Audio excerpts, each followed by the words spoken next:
nom du peuple béninois, le seul mot qui peut traduire notre reconnaissance, c'est bien celui-là. Merci.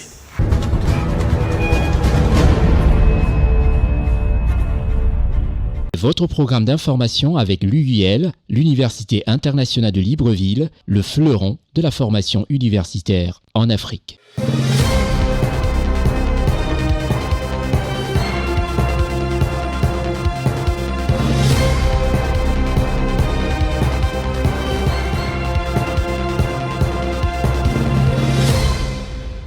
Madame, Messieurs, merci de nous recevoir chez vous. Merci d'être téléspectateurs de CNN, la télévision autrement, celle sur laquelle vous êtes branchés, aussi de C-Web Info, la petite sœur de CNN Télévision, qui est la télévision qui émet 24 heures sur 24 sur 7 et uniquement de l'information panafricaine. Je suis Constieka. Retrouvez aussi votre programme Constieka Weekly News sur la nouvelle chaîne gabonaise RTN, La Voix du Salut. Dans ce programme, nous parlerons du Gabon, nous parlerons aussi de la Côte d'Ivoire, où l'information est vraiment dense. En Côte d'Ivoire, ça bouge énormément. C'est un pays très attractif, un pays qui attire aujourd'hui et les investisseurs et les touristes. Enfin, c'est un pays attrayant. Nous allons parler du Togo, nous allons parler du Congo, nous allons voir l'actualité au Cameroun et ainsi que l'actualité brûlante au Bénin. Pour l'instant, vous êtes sur votre petit écran et vous avez fait le très très bon choix. Nous commençons cette émission pour le bonheur de toute l'équipe de CNN Côte d'Ivoire, avec Ousmane Koulibaly, Marcel Bessolé, enfin tous réunis, toute l'équipe. C'est vrai qu'ils m'ont dit, Consti, on devra commencer ce programme par la Côte d'Ivoire. Je l'ai respecté, voilà. Côte d'Ivoire, pour commencer ce programme. Le pays dirigé par son Excellence, M. Alassane Ouattara. En Côte d'Ivoire, tout se fait aux petits oignons. Reportage, Ousmane Koulibaly, Marcel Bassolé, la voix de Janine Eta. Pour l'année 2026, le CSEC a ouvert sa première session ordinaire le lundi 23 mars 2026 en présence de nombreuses personnalités. Après plusieurs mois de pause, les membres du Conseil économique, social, environnemental et culturel ont retrouvé leur institution pour l'ouverture de la première session ordinaire de l'année 2026. Il faut dire que le président Kaolé a vraiment rehaussé l'image de CSEC par une dynamique de travail, de collaboration au niveau international comme au niveau national. Donc nous sommes dans cette dynamique-là. Nous voulons vraiment faire en sorte qu'en prenant compte des avis des populations ivoiriennes, nous puissions les transmettre au chef de l'État pour que véritablement les populations en bénéficient au bâtiment. C'est un moment convivial toujours pour nous de pouvoir faire les ouvertures des sessions avec des nouveaux challenges, avec des nouveaux objectifs. À l'ouverture de cette première session ordinaire, le président du CSEC, le docteur Eugène Aka Awale, a décliné les grandes orientations mettant l'accent sur le développement, l'agro-industrie et la gestion des déchets plastiques. Dans ce contexte, l'agro-industrie apparaît comme une voie stratégique incontournable, offrant la possibilité d'inscrire durablement notre économie dans une logique de transformation nationale en créant des chaînes de valeur nationales afin de générer des emplois en nombre, en particulier pour la jeunesse. La problématique des déchets plastiques ne saurait être réduite à une question de salubrité urbaine.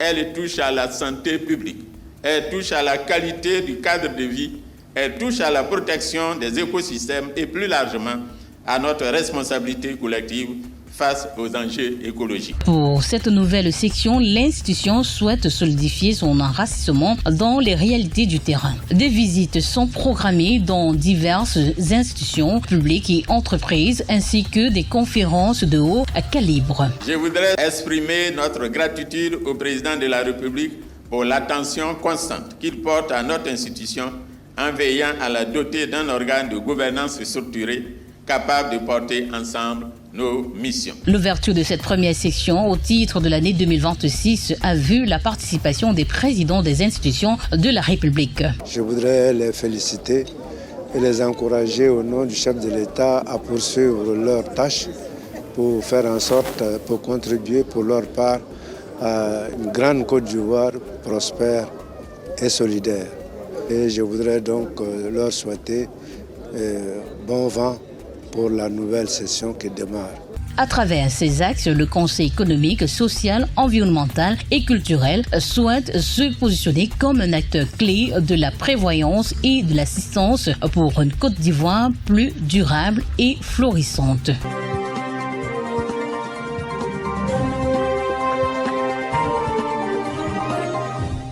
Nous restons toujours en Côte d'Ivoire. Reportage CNN.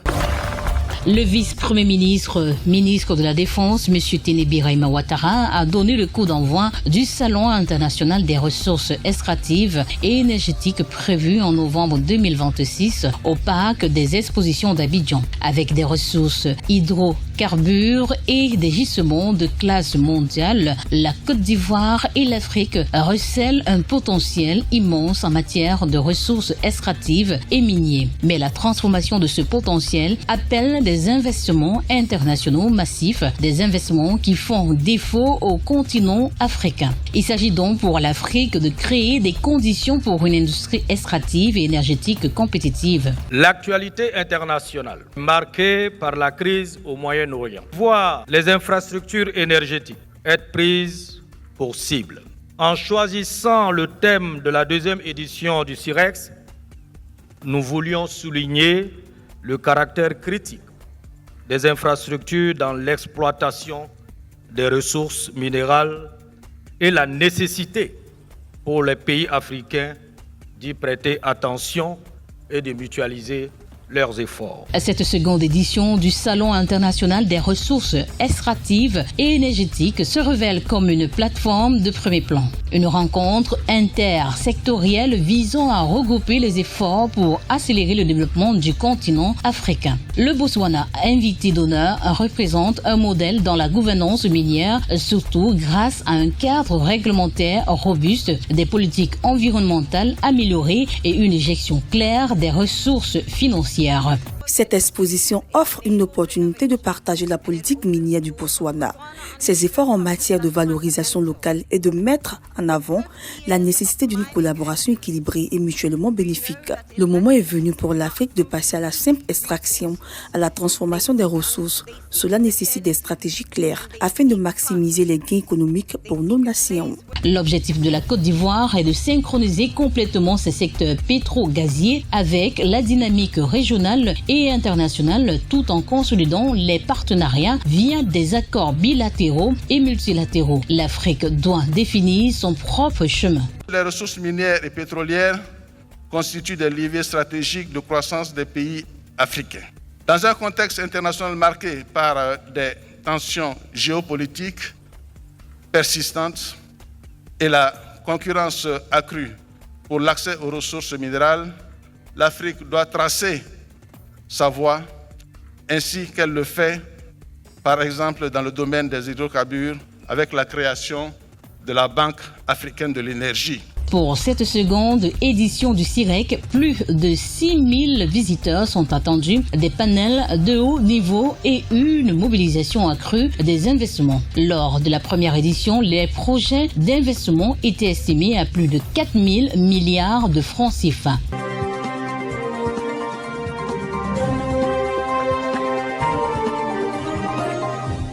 Quand on dit qu'un pays tourne à merveille, quand on dit qu'un pays avance vers la vraie émergence, la Côte d'Ivoire est ce pays-là. Il faut le citer. N'en déplaise à ceux qui déversent comme ça par réseaux sociaux interposés des critiques acerbes, mais qui ne servent à rien. Surtout à l'évolution de la jeunesse africaine et ivoirienne en particulier. C'est la raison pour laquelle la Côte d'Ivoire attire comme une ruche pleine de miel les abeilles. Et ces abeilles, c'est tout simplement le milieu international de la finance. Un reportage CNN.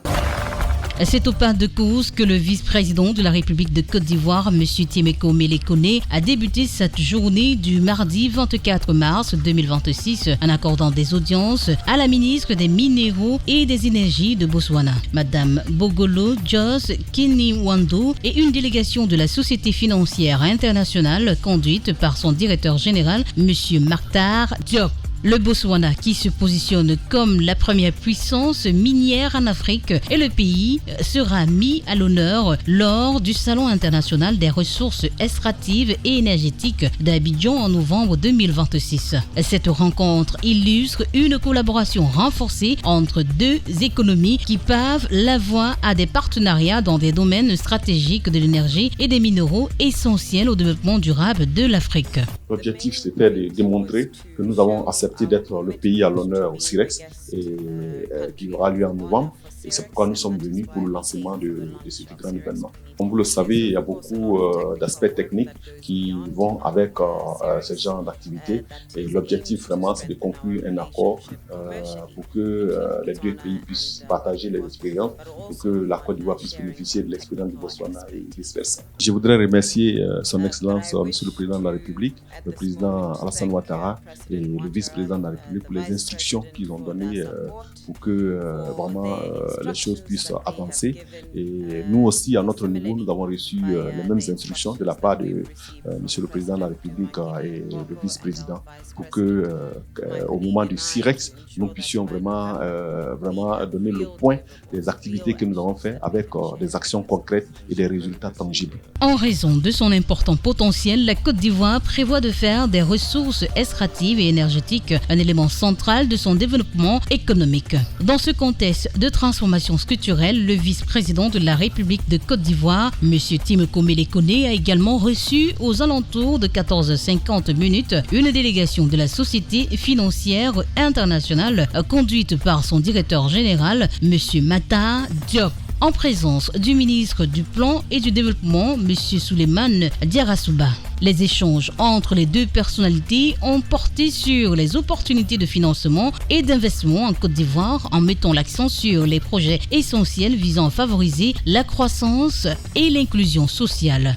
Comme vous le savez, la Côte d'Ivoire constitue un des clients les plus importants en Afrique pour la SFI. Il est dans le top 5 et nous sommes montés en puissance ces dernières années dans nos investissements en Côte d'Ivoire. Vous connaissez les investissements les plus importants, Azito et autres. Mais au-delà de ces gros investissements, nous avons beaucoup travaillé ces dernières années en soutenant les entrepreneurs locaux. Nous avons une initiative qui s'appelle les champions locaux et qui vise à aider le secteur privé national à se développer, à jouer un rôle encore plus important dans le développement du pays.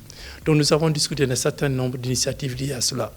Nous avons également discuté, et ça c'est j'avais entamé la conversation avec Monsieur le ministre, notre gouverneur, sur l'importance du développement des marchés des capitaux.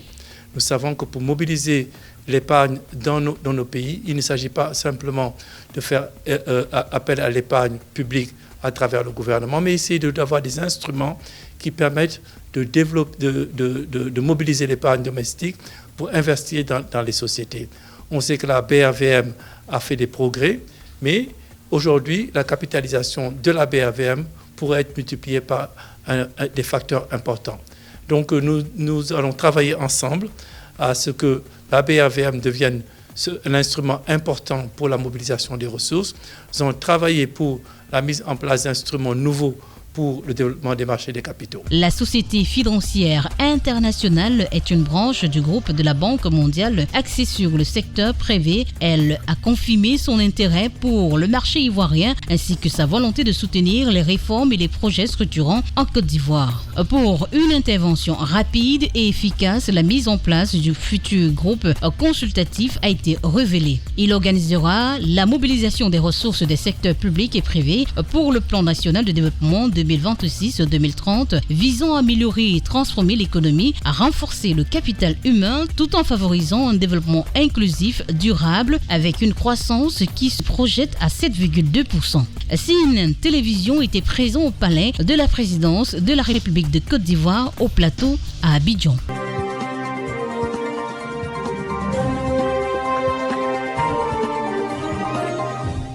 C'est avec cette information que nous offrons encore un clin d'œil à nos partenaires officiels, l'UIL et la CNPS. Ma sœur, tu connais Allo CNPS? Non, c'est quoi? Ce sont les nouveaux outils que Sécuris Group, partenaire de la CNPS, met à la disposition de tout le monde. Pardon? Eh oui, tu peux maintenant vérifier tes cotisations de la CNPS sur ton téléphone Android ou sur un simple téléphone. Ah bon? Oui, tu as accès à tous ces services sur WhatsApp avec un agent connecté 24 heures sur 24 où tu pourras poser les questions sur ton matricule, tes dossiers d'allocation familiale et autres prestations CNPS. Et c'est payant? C'est 750 francs CFA par mois seulement, soit 9000 francs CFA par an, c'est donné cadeau. Mince, comment y bénéficier? Tape étoile 101 dièse, peu importe le réseau et suis juste les indications. Enfin, mes cotisations sont à portée de main. Et contactez désormais la CNPS au 83 83. Allô CNPS, vous ne serez jamais seul. L'Université internationale de Libreville, reconnue d'utilité publique grâce à son partenariat avec l'État, est un établissement privé d'enseignement supérieur à vocation scientifique et technologique composé, entre autres, de l'École polytechnique de Libreville, de la Faculté de droit et des sciences politiques, de l'Institut international de recherche biomédicale et biotechnologie, de l'Institut supérieur de gestion et d'économie appliquée, et de l'École de médecine et de pharmacie. Ouverture de la nouvelle école supérieure des sciences agronomiques en sigle ESSA et ses filières d'agronomie à l'IUL BJ dès la rentrée universitaire 2025-2026. Son ouverture sur le monde du fait de ses partenariats avec les prestigieuses universités et institutions internationales lui permettent de s'arrimer à plusieurs systèmes de formation et de délivrer des diplômes reconnus. DUT, licence, ingénieur, master recherche et professionnel, exécutive MBA, doctorat. Venez vous former à l'exécutive MBA de l'UQAM Canada au métier de l'économie, gestion, du droit et de la science politique, de l'industrie médicale et pharmaceutique. Devenez technicien supérieur ou ingénieur à l'Université internationale de Libreville, le fleuron de la formation universitaire en Afrique. Nous allons tout de suite au Congo, juste après la réclame. Le Congo, ce pays dirigé par son Excellence Denis Sassou Nguesso, chef de l'État congolais, président de la République. Reportage Séverin Tchatchoua, Marcel Bassolé, Gozo Richard. Le 15 mars 2026, les Congolais étaient appelés aux urnes pour élire le président de la République à Brazzaville. C'est dans la commune de Ouanzé que le candidat à sa propre succession, Denis Sassou Nguesso, s'est rendu pour accomplir son devoir civique. Accompagné de son épouse, le chef de l'État sortant a glissé son bulletin dans l'urne avant d'exprimer sa confiance quant au déroulement et à l'issue du scrutin. Mon épouse et moi accomplissons notre devoir civique, nous venons de le faire. Nous gardons bon espoir que ce que j'ai entendu à travers la campagne se concrétisera aujourd'hui. Et alors, je dis au peuple que si nous sommes élus, nous allons mettre en œuvre le projet que nous avons présenté. Et nous souhaitons que le peuple se lève et se mette à nos côtés pour la réalisation de ce programme. Il ouvrira de meilleurs horizons pour notre pays. Dans la troisième circonscription électorale de Poto, le député Ferréol Gassaki a également accompli son devoir civique dans un bureau de vote. Je suis satisfait naturellement, je remplis mon devoir. On démarre très en retard et malgré cela, il y a la motivation des populations, c'est ça qui est le plus important. Et donc elles sont restées parce qu'elles tenaient absolument à exprimer leur choix, leur vote.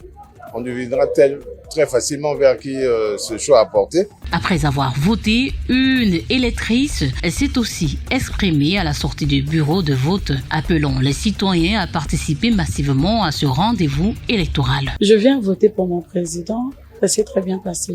Au total, près de 2,6 millions d'électeurs congolais étaient attendus dans les différents bureaux de vote à travers la République du Congo pour élire le prochain président de la République.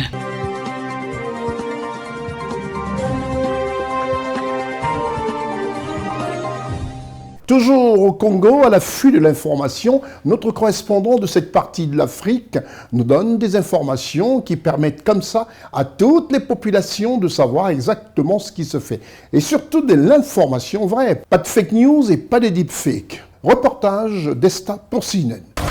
Après l'annonce des résultats, les réactions continuent d'affluer à travers le pays. La réélection du président de la République du Congo, Denis Sassou Nguesso, est largement commentée par les acteurs politiques et les militants qui évoquent une victoire obtenue grâce à une forte présence de proximité durant la campagne. À Poto 3, dans le 3e arrondissement de Brazzaville, l'honorable Frérol Gassaki, directeur local de campagne, salue une issue favorable et met en avant la mobilisation des équipes sur le terrain ainsi que l'adhésion des populations.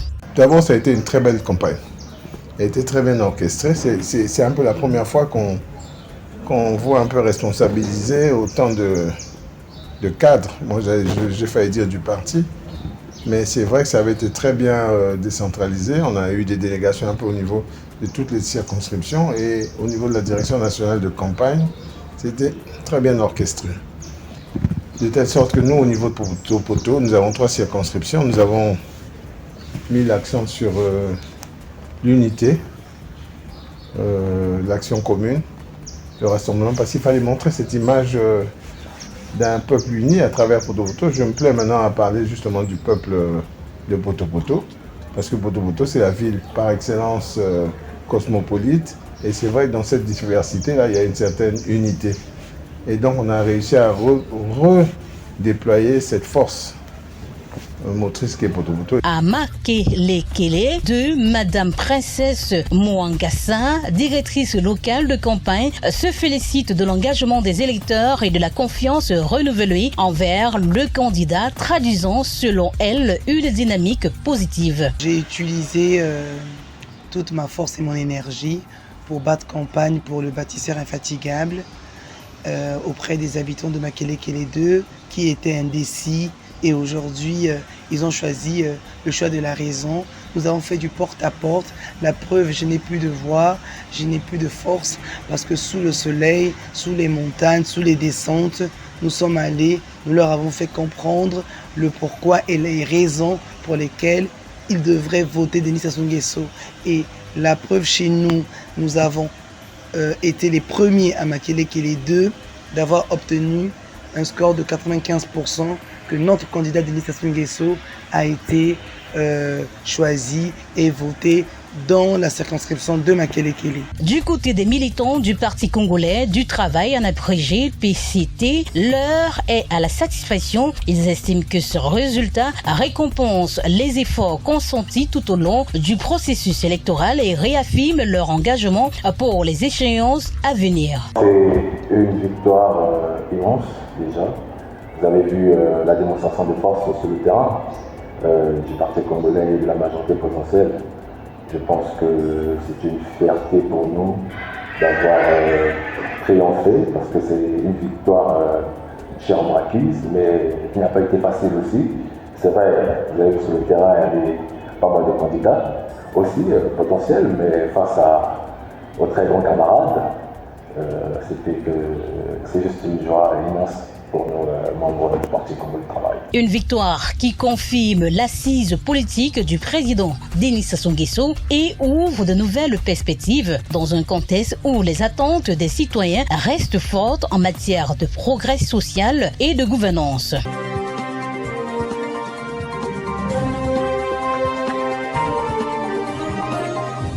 Nous allons au Cameroun, le pays présidé par son Excellence Paul Biya. Et au Cameroun, on attend encore l'annonce du gouvernement, à savoir du Premier ministre et des membres du gouvernement. Les Camerounais sont dans l'attente. Reportage CNN.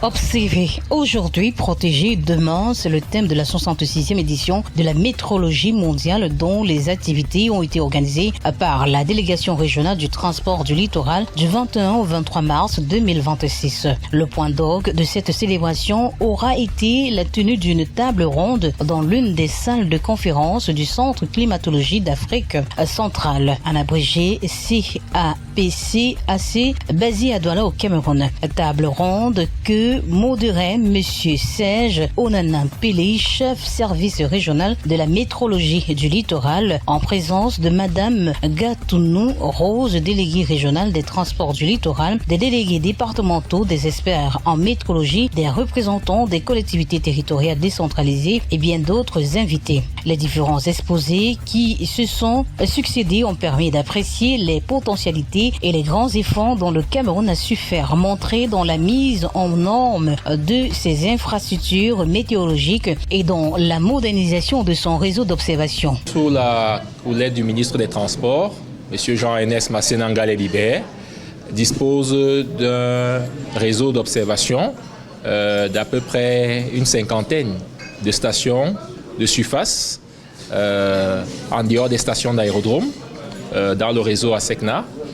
Dispose de plusieurs équipements d'observation issus du don chinois et d'autres partenaires internationaux en matière de pluviomètres. Dispose à date de près de 500 cadres formés dans nos écoles d'ingénierie de référence, notamment l'École nationale supérieure polytechnique, l'Institut universitaire de technologie de Douala, mais aussi l'École nationale supérieure polytechnique de Marois, sans oublier justement le renforcement des capacités avec nos partenaires stratégiques tels que l'ACMAD, le Centre africain pour les applications météorologiques au développement, basé au Niger, mais aussi Météo France et d'autres partenaires, notamment la Chine, dans le cadre du développement des infrastructures météorologiques. Des atouts au service de la protection des personnes et des biens. La ville de Douala, en effet, dispose d'un réseau d'hydrométéorologique servant de base à la communauté urbaine de la ville en vue de l'élaboration des prévisions adaptées aux populations et aux entreprises, utiles également pour la protection d'éventuelles catastrophes naturelles. Un apport qui contribue à réduire la vulnérabilité des populations face aux phénomènes extrêmes, notamment les inondations, tout en favorisant la résilience économique de la région du littoral et bien au-delà. Au niveau global, il ne vous échappe pas que le septennat en cours du président de la République, son Excellence Paul Biya, a pour objectif le développement industriel de notre pays. Or, vous allez observer que l'année 2025 qui s'achève est l'année où il a le moins plu, où la pluviométrie a été la plus courte, avec des niveaux de chaleur très élevés. C'est d'ailleurs la troisième année la plus chaude de l'histoire de l'humanité, selon l'Organisation météorologique mondiale, après 2019 et 2024.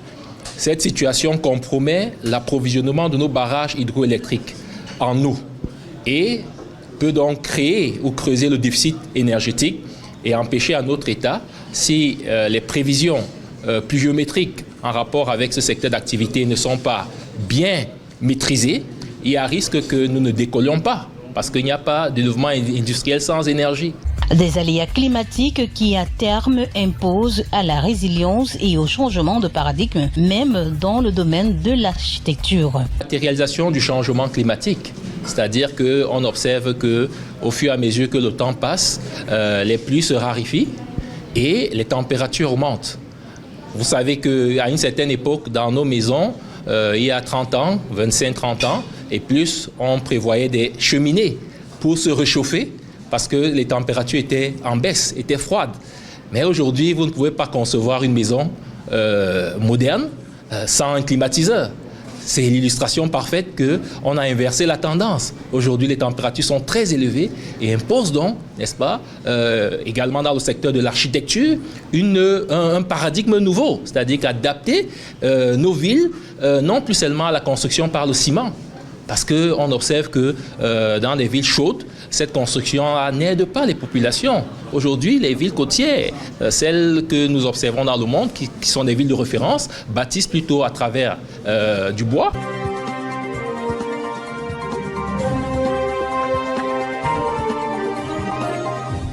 Nous restons toujours au Cameroun. Reportage au Cameroun, Stéphane Négou pour CNN.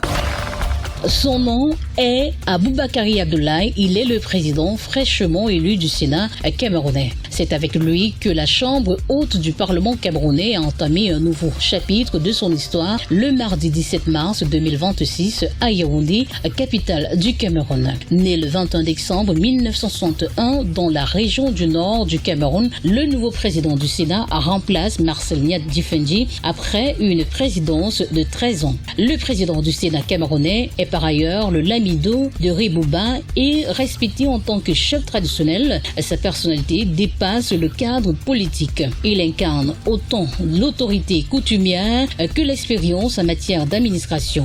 Titulaire d'un diplôme de l'École nationale d'administration de magistrature, il a monté les échelons dans l'administration camerounaise, occupant successivement le poste de secrétaire général du ministère de l'Agriculture, puis celui du secrétaire d'État à l'agriculture et au développement rural. Militant du Rassemblement démocratique du peuple camerounais, le parti au pouvoir, il siège au Sénat depuis sa création en 2013, où il a jusqu'à présent occupé le poste de vice-président. Il est une personnalité majeure de l'institution et a présidé plusieurs fois les séances plénières en remplacement du président Marcel Niat Difendi. Le président du Sénat, Aboubakary Abdoulaye, est un acteur politique du Nord et président de la commission régionale de campagne lors de la dernière présidentielle. Il est quelqu'un de distingué par son approche pratique, son appel à la communauté internationale en 2020 pour soutenir le Cameroun face à la menace du terrorisme, témoignant ainsi de son engagement en faveur de la paix,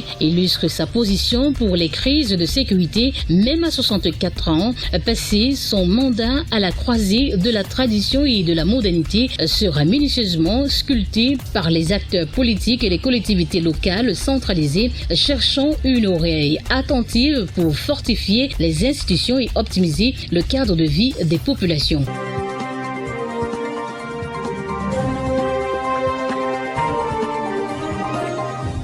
Nous remontons en Afrique de l'Ouest et comme je vous l'ai dit dans cette émission, c'est une émission panafricaine, une émission qui vous fait voyager, qui vous rapporte l'information vraie. L'information vraie de par le petit écran, surtout la télévision. Nous allons au Bénin. Au Bénin, ce pays dirigé par son Excellence, Monsieur Patrice Talon. Eh bien, le Bénin est bien dirigé à la satisfaction des Béninois et par ricochet d'ailleurs de toute l'Afrique. Parce qu'en Afrique, on aime bien savoir que nos pays sont dans la paix. C'est un exemple. Un exemple envoyé d'ailleurs comme signal au monde. C'est un signe de paix et de bonne conduite de l'administration béninoise et surtout de la politique prônée par son Excellence, le président béninois. Au palais de la Marina, la ponctualité est considérée comme une norme sacrée et un principe inébranlable. C'est dans l'ambiance tamisée de la salle des ambassadeurs minutieusement orchestrée comme une partition musicale que se déroule cet instant solennel. Le magistrat Victor Dassi Dosso a prêté serment en tant que président de la Cour suprême du Bénin devant le président béninois, son Excellence Patrice Talon, pour un second mandat de 5 ans suite à un premier mandat de même durée. Je jure de bien et fidèlement remplir ma mission, de l'exercer en toute impartialité, dans le respect de la Constitution et des lois de la République, de garder le secret des délibérations et des votes, de ne prendre aucune position publique, de ne donner aucune consultation à titre privé sur les affaires pendantes devant la Cour et de me conduire en tout comme un digne et loyal magistrat. Le serment est prêté en présence du président du Conseil supérieur de la magistrature, chef de l'État, son Excellence Patrice Talon, qui prend acte de serment. Monsieur le Président, je prends acte de votre serment et vous renvoie à vos fonctions. Toutes mes félicitations.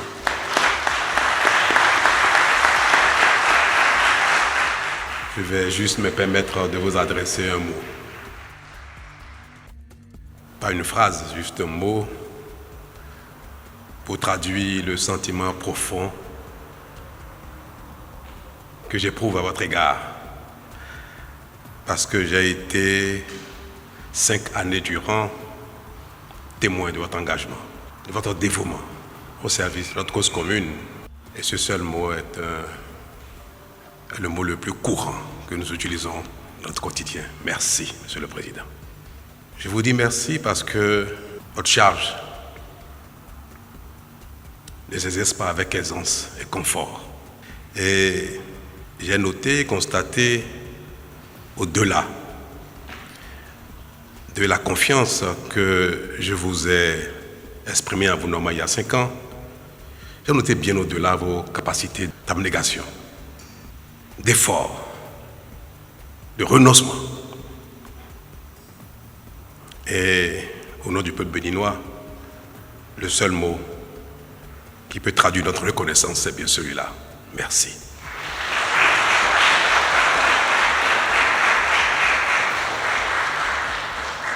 Il était donc de toute évidence pour moi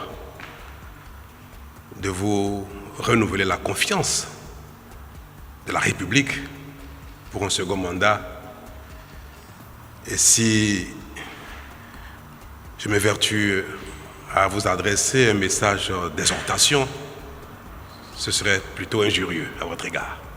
Je ne peux que vous souhaiter bon vent pour la suite, pour les 5 années qui vont s'ouvrir, et que le ciel vous accorde bonne santé, force, courage, afin que vous continuiez de laisser trace de votre dévouement, de votre engagement pour ceux qui vont suivre, pour la construction de notre pays.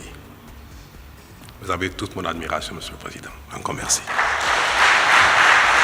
La Cour suprême du Bénin est l'instance judiciaire et administrative la plus élevée du Bénin.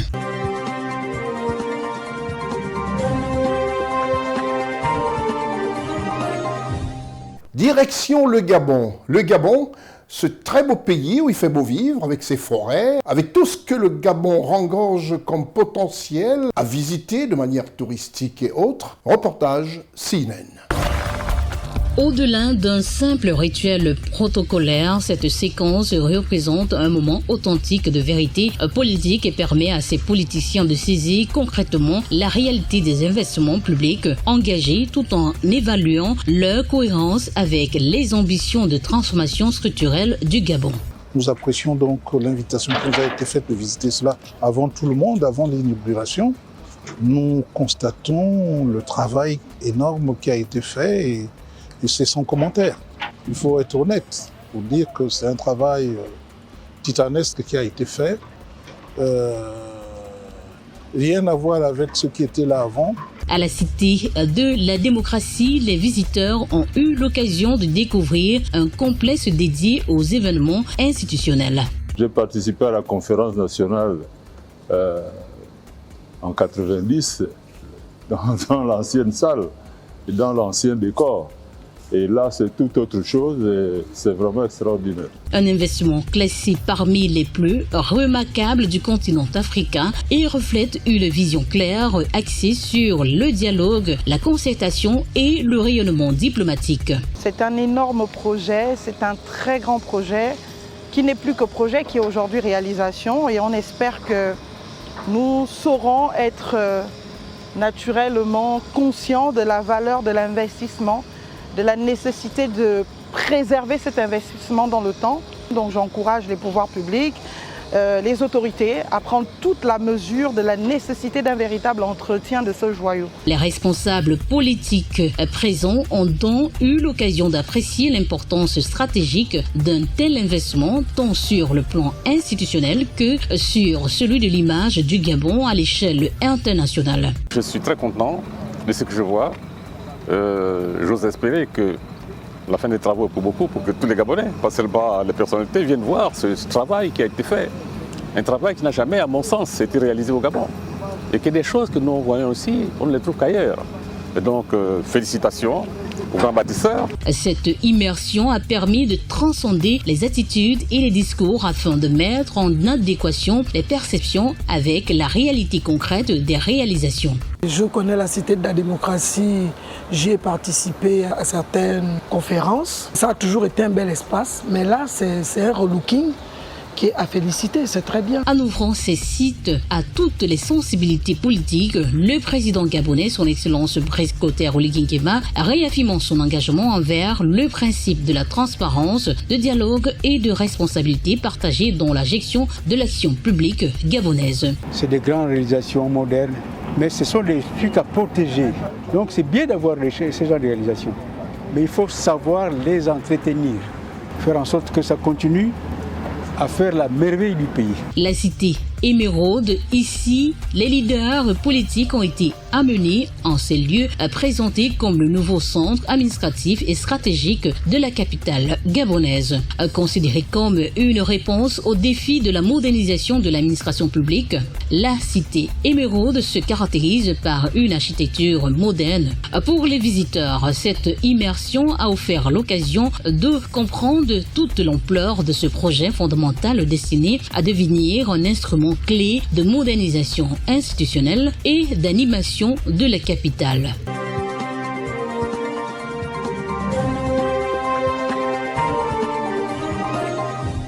Le Togo. Le Togo, c'est en Afrique de l'Ouest et c'est présidé par son Excellence Faure Essosimba Gnassingbé. Reportage CNN. La gouvernance économique au Togo repose sur des piliers tels que la stimulation de la croissance pour séduire les investisseurs et assurer un développement durable. Cette approche est basée sur une collaboration étroite entre l'État et le secteur privé. Le président du Conseil, son Excellence Faure Gnassingbé, travaille à instaurer les conditions nécessaires pour une mobilisation efficace des ressources privées tout en garantissant un contrôle strict des projets structurants.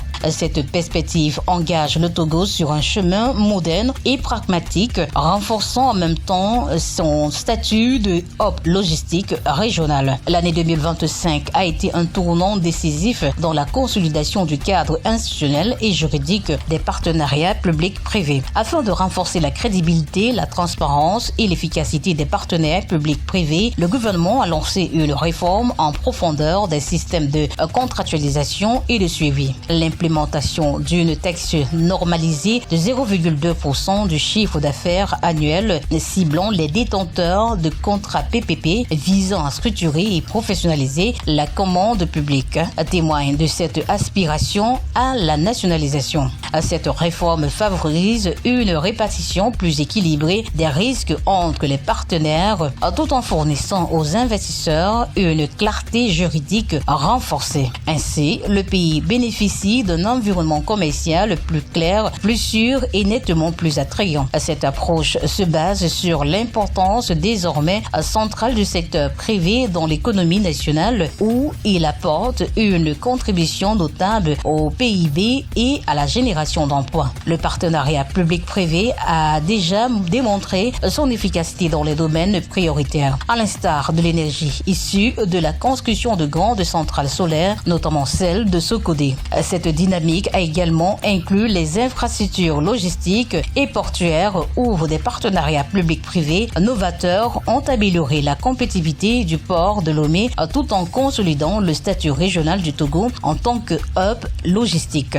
Plus que de simples investissements, le partenariat public-privé se présente comme un outil stratégique de transfert de compétences et diffusion des normes internationales dans divers secteurs tels que l'agriculture. Il a facilité l'organisation de l'échelle des valeurs, l'amélioration de la compétitivité, la création d'emplois et le renforcement de l'intégration aux marchés régionaux et mondiaux. Érigé en pilier de la gouvernance économique par le président du Conseil, son Excellence Faure Gnassingbé, le partenariat public et privé incarne la vision d'un État stratégique orienté vers l'efficacité, l'impact social et la résilience économique à l'horizon 2030.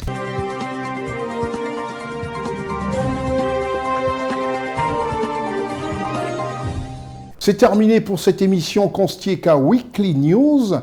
Sans omettre de vous donner les rendez-vous pour ce programme sur votre chaîne, tous les jours à 8h GMT, 11h30, 16h45 et 19h. Pour toutes vos rediffusions, vous pouvez tout simplement, pour ceux qui sont des amoureux du numérique, qui sont dans le tactile, en marge de ceux qui sont dans les bouquets digitaux. Les bouquets digitaux, vous avez Numéricable au numéro 12, ainsi que Crioling au numéro 12. Et pour tous ceux qui sont des adeptes du numérique, sur toutes les plateformes et les bouquets, à savoir TV Garden, Blackstream. Et si vous voulez encore, vous pianotez simplement sur cnntv.ci pour suivre non seulement la rediffusion de ce programme, mais aussi tout ce qui se fait dans cette chaîne de télévision CNN. C'était votre programme d'information avec l'UIL, l'Université internationale de Libreville, le fleuron de la formation universitaire en Afrique. L'Afrique est belle et les Africains travaillent et notre continent est beau. Je vous dis simplement merci d'avoir été les nôtres. Je suis Consti Eka. Au revoir.